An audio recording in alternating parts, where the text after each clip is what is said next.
Keep it going, keep it going, keep it going, keep it going.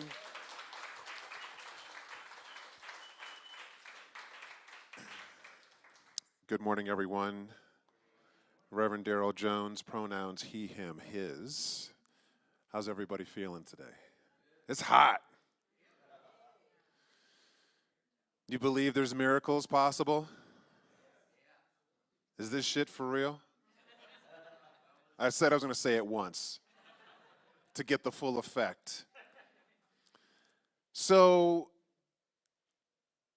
the talk title was more or less to try to get more butts in the seats. Like, what's he going to say? You know, like trying to be some good marketing. And with what we've been talking about this month in the larger Centers for Spiritual Living organization, what has been talked about here at Cityside, focusing on this idea of the unstatus quo, which is kind of an interesting, I don't think I've never used that phrase before, the unstatus quo. Have you? Right? So you think about status quo. It's like keeping it the same, the way it is, the way things have always been. And that's kind of a weird thing if you think about it. Because every single day, I don't know about you, I'm 51, my body changes every day. The weather is constantly changing. I opened the door and it was like, whoa, hello, humidity. It is constantly changing. So to think that we are going to keep things the status quo is a bit of irrational thinking. But yet, that is what we do as human beings, don't we? We want to keep things familiar. We want to keep it easy. We want to keep it known. We want to know what to do. We want to be perfect in everything that we do. So what happens when we bump up against stuff that we don't understand, stuff that is not the status quo in our lives, whether it be individually or on a larger scale? Enter this month's book, Spiritual Bypassing. When Spirituality Disconnects Us from What Really Matters by Robert Augustus Masters.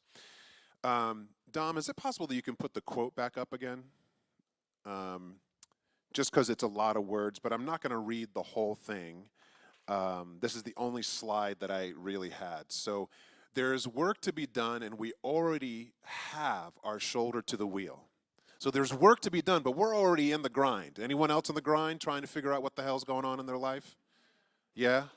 Not only in your own life, but like what the heck is happening out in the world? What's happening in our country? Like what? Okay, so there's work to be done, but we're already in it. Our steps may be small, but we are taking them and are grateful we can do so. This is the sentence that I really want you to digest. No matter how much knowledge we have, we keep opening to the mystery, allowing revelation to be more than explanation. Now, I'm a man, and you've heard that term mansplaining, right? Everybody does that, regardless of the gender that you identify with or not. We all are constantly trying to explain something. Because we think in explaining, then all of a sudden we're going to hit some point of like, oh, I understand it, things are good. Guess what? Unstatus quo. Wake up tomorrow, things are going to be different. So as opposed to trying to explain everything, what if we can stay open to the mystery? Open to the revelation of love, of God, or of spirit, or the universal intelligence, whatever quality that we hold near and dear to our hearts, if we were able to stay open to that. And then the question may come into your head, is this ish for real? Can I really do that? So I want to do a little call and response here. Whenever I ask that question, there's only one answer I want to hear, and it's yes. So let's practice. Is this ish for real? Is this ish for real? Okay, you got it. So the little blurb that I put out in terms of the focus of this talk is if the human tendency of human animals, which I like to refer to ourselves as animals sometimes because we get a little up in the explanation and we forget what's beneath the neckline. That's called a nervous system that just reacts to life. Anyone? Yeah? Okay, just making sure. If our tendency as human animals is to avoid pain, then can we actually master spiritual bypassing? Maybe? Good question. Maybe not. This is the crux of the spiritual journey. and of the spiritual practitioner. To lean into life. We're already leaning in, we're on the wheel, right?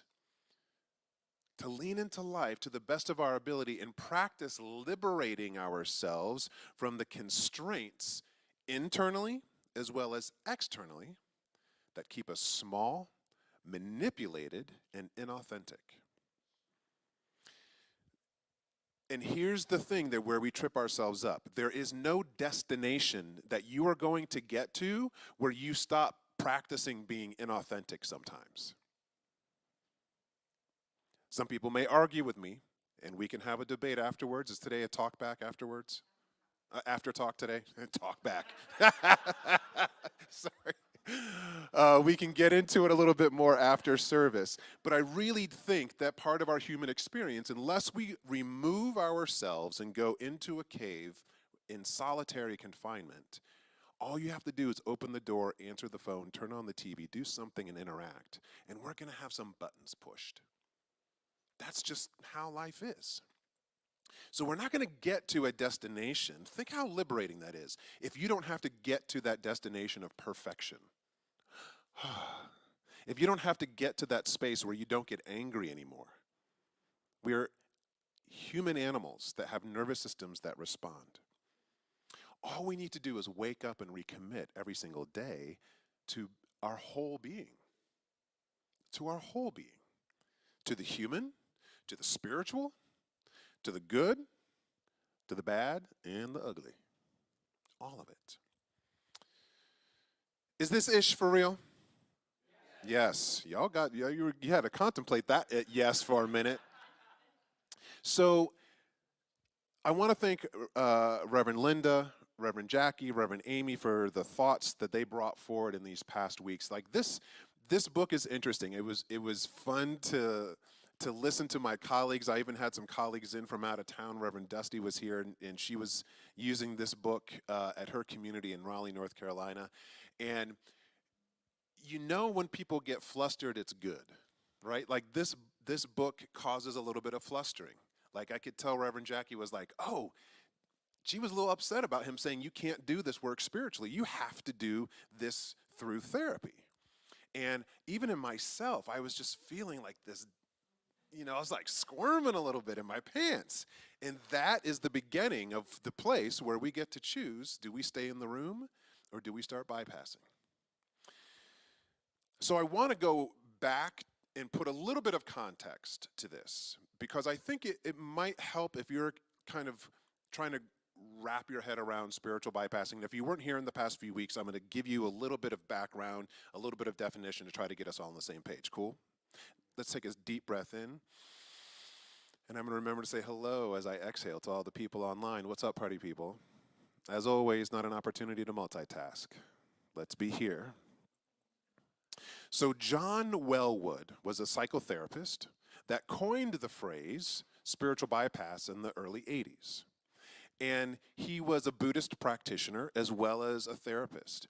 And he used that phrase to describe what he noticed himself and his clients doing when they would hit a rough patch, especially if they were deep into some sort of spiritual or religious life. They would take the principles, they would take some of the teachings, and they would try to make sense of what's going on, but oftentimes they would be statements, ideas that didn't actually get the person to deal with the ish that was in front of them. So it was a spiritual bypass, the going around, not going through. He was sitting there as a therapist and would notice people not face what they needed to face. Fast forward to today, and I don't know if we always think about it in that context. Spiritual bypass, I mean, we use this word all the time, but it's true. It's kind of what we do as humans. We weaponize things. So even that phrase is like, oh, they're spiritual bypassing. And we get into this space of judgment around what someone is or isn't doing. But I wanted to highlight, I think Reverend Amy did this at the beginning. I want to highlight again some of the behaviors or the ways that we describe spiritual bypass, just in case you're like, well, I don't even know what he's talking about. I don't do that. I'm going to put my hand up on all the things. I've got like 7 bullet points. If you hear yourself in any of this, let's be vulnerable together and just own. Okay, so we're going to, by a show of hands, if we've practiced this, whether it was this morning, yesterday, 10 years ago, or longer. Here are some signs of someone that may be engaging in spiritual bypassing. Exaggerated optimism, having unrealistic expectations and believing that everything has a positive side. Me. Overly compassionate, applying compassion inappropriately, such as to avoid conflict or appearing unspiritual. That's like my number one right there, y'all. Emotional dissociation, having difficulty expressing emotions such as anger and maybe over-intellectualizing. Avoiding feelings of anger, sadness, frustration, fear, pretending that things are okay when they aren't. Spiritual superiority, believing in one's own spiritual superiority to hide insecurities about ourselves. Dang it, I'm getting a workout this morning. Detachment, living in a spiritual realm and focusing on spirituality to the exclusion of what's actually present in our life. Ignoring the negative, overemphasizing the positive and avoiding the darker parts of one's personality. And last but not least, self-righteousness, being self-righteous about enlightenment. Now, there's probably lots more ways that we practice spiritual bypass. These were just a few that in the 80s, as John Wellrun was working with clients, he's like, oh, these are some ways that people do this. But let's take the word spiritual out for a moment, because I think that just mucks everything up. We bypass all the time. Literally, physically, mentally, emotionally. So I think everyone had their hand up at least once, yes? Yes. If not, they're bypassing. So here's what I want to invite. One of the talk titles for this month was the impact of othering.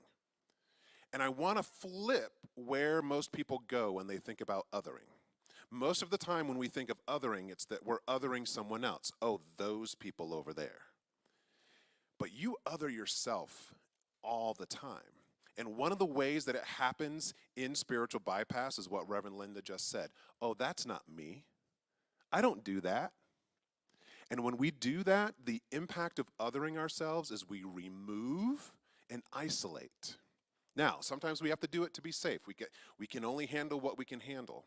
But I want to challenge you today to stay in the room. Don't remove and isolate yourself. Stay connected to this and just see what healing, what understanding may come into your being. So if we take out spiritual bypass, there's something called numbing behaviors. Anyone ever heard that phrase before? Bag of potato chips, gone. Numbing behavior. Why? Because I don't want to really focus on the thing that my attention is trying to avoid. So, am I being spiritual? Hell no. I'm eating a bag of potato chips, the whole thing. Tilting the bag back, getting all the good MSG. And I forget for a moment, temporarily, what I need to be focusing on. I'm bypassing. If for some reason you think still, okay, maybe I do that, I don't know if I really spiritual bypass. Has anyone ever experienced shame in this room before? Maybe a group has shamed you, maybe it was a family member, maybe it was a friend, maybe it was your partner even. Or maybe you've shamed yourself or you've shamed other people. Let me tell you something. Shame ain't no good for anybody. It doesn't feel good to be shamed. And there's been times when I've shamed others, as soon as I do it, I'm like, I don't even want to be in my skin. It does not feel good. So the reason I'm bringing that up is in the book, he talks about healthy shame. I would want to get into an argument with him. I don't think there's anything healthy about shaming. There's guilt. We are guilty of doing things. If you follow Brene Brown's teachings, the difference between shame and guilt, I don't think there's any healthy shame. But the reason I'm bringing shame up here is that nobody really wants to experience shame. Can we agree on that? So if all of a sudden you start shaming yourself about something, or all of a sudden you see shame coming down the walkway, would you want to avoid that? Yeah, we bypass. Spiritual bypassing is a tendency to use spiritual ideas and practices to avoid facing difficult emotions, psychological issues, and unfinished developmental tasks. It can be a defensive psychological posture that prioritizes spiritual beliefs or experiences over psychological needs. That's it. Like, let's just be matter of fact about it. It is something that we do to protect ourselves sometime. It's not necessarily inherently good or bad.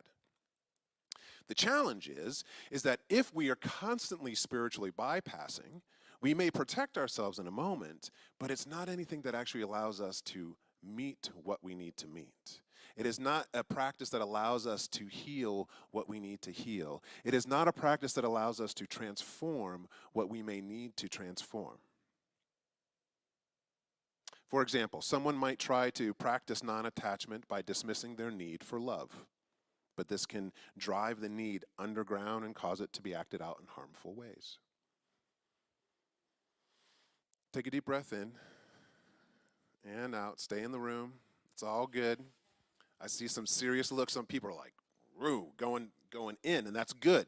But so here's 3 points I just want you to hear. 1, why do we engage in bypassing or spiritual bypassing? Because we don't like discomfort. We don't like pain. And there's all this judgment around spiritual bypassing. Don't judge yourself for doing it. It's part of being human, right? There's not going to be a destination that you get to where you're like, I'm done with that now. Yeah, no.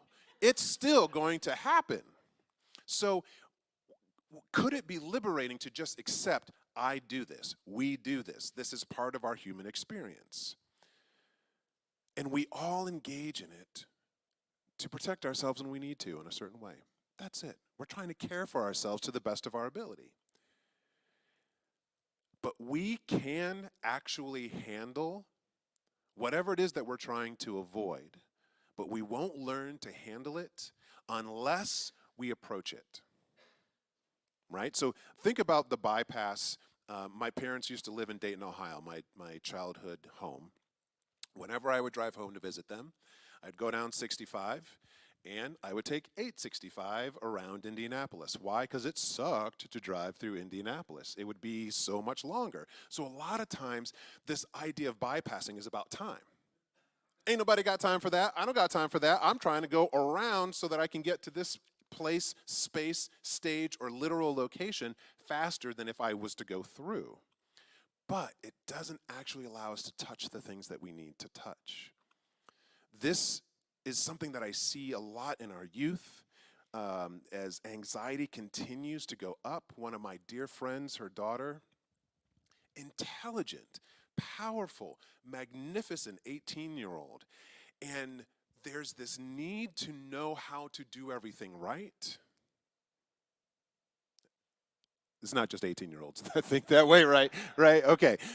There's this need for us to do everything right, perfectly, or maybe we don't have the expectation of doing it perfectly, but we think there's something we need to know before we can approach the thing we don't want to approach, right? We got to get more information. I got to take another class. I got to do more research. I got to do all this stuff. And yes, all of those things aid, but truly, the only way is through, not around. And here's the thing about therapy as well as spiritual work. So I want to go back to John Wellwood because I think really he framed spiritual bypassing in a very different way than we hold it today. And it's one, at least for me, it's giving me a new relationship with the word and phrase. First off, he said that therapy was not, in the end, about diagnosis. It's not about procedures or cures. It's about developing a new kind of living relationship with what we're experiencing. That's the way he held therapy. Other licensed clinical social workers and LCPCs may hold it differently. And ultimately, those of us that are spiritual practitioners that sit with others and help bring these spiritual principles into their lives, we're not trying to fix them. We're not trying to do anything other than give them some tools, whether it's prayer, meditation, reading something inspirational, going on a retreat, all of the things that we do to help put us in relationship to what we are experiencing so that we can be with it. Because if we walk away, if we walk around it, if we check out, we're not just missing out on that thing. We're kind of like dumbing down our ability to experience the rest of our lives. You ever heard that idea that if you don't allow yourself to experience anger, you're not really fully experiencing love? If you don't let yourself fully experience fear, you're not letting yourself fully experience joy? Because it all sits in the same system. But if we are trying to bypass or push down any of that, then we're turning down the volume on all of our living. So I don't know what's in your head, what's in your heart, what's in your life. I'm not trying to tell you to do something or not do something, but just realize there is a level of living that is possible for you greater than you can possibly know intellectually right now. But the only way to get to it is through whatever is there right now. Does that make sense? Got to cut to the chase here because we're at 20. Therapy was not in the end about diagnosis, procedure, or cures, but about developing a new kind of living relationship with one's experiencing. Spirituality is not, in the end, about going to heaven or hell, looking good to others, curing ourselves from individual or collective history. Spirituality is intended to give us a new, more empowered relationship with what we are experiencing, just like therapy. They work together. They go towards the same end. Who doesn't want to live a little bit better, not so much in terms of material things? Of course, I'll take a couple more zeros in my checking account, thank you very much. But regardless of that fact, who wants to be in a better relationship with their body right now? Who wants to be in a better relationship with others? All the people in your life, even those people, right now. We need to find a way of experiencing what we are experiencing in a better way. When we say, I'm going to not look at that,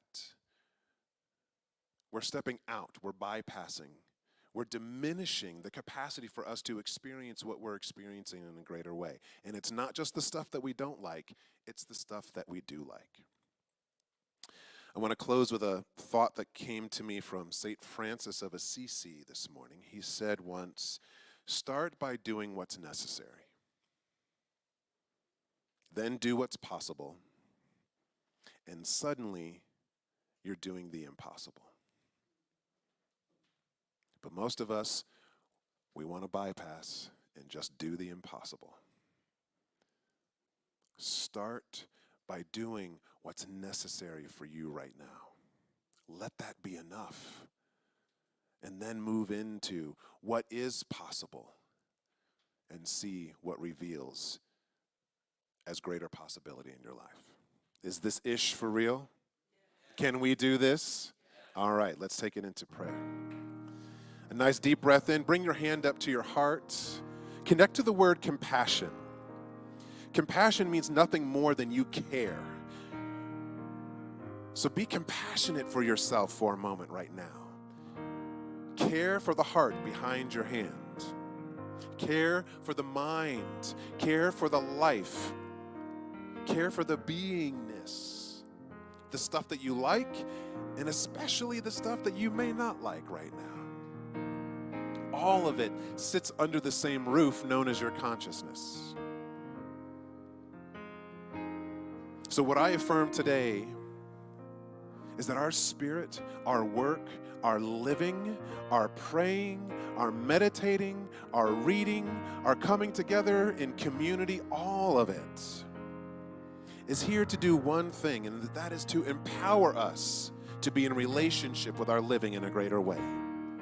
There is nothing that we need to become. There is no new learning that needs to take place. Right here, right now, today, all we need to do is lean in and take the step that we can take. Do the necessary thing today. Do the necessary thing tomorrow. And lo and behold, we will be moving through all the things that we think were impossible to the side of possibility. I'm so grateful to declare this truth, to know this truth, to affirm this truth, and continue to sit in the knowing. To sit in the knowing. I'm not bypassing the hardship right now. I'm just sitting in the knowing so that intentionally we can all step into the rest of this day, bringing love, bringing light, bringing wholeness, bringing possibility, bringing creativity, bringing freedom into whatever awaits us. That is what I affirm. Is this ish real? Yes, and so it is.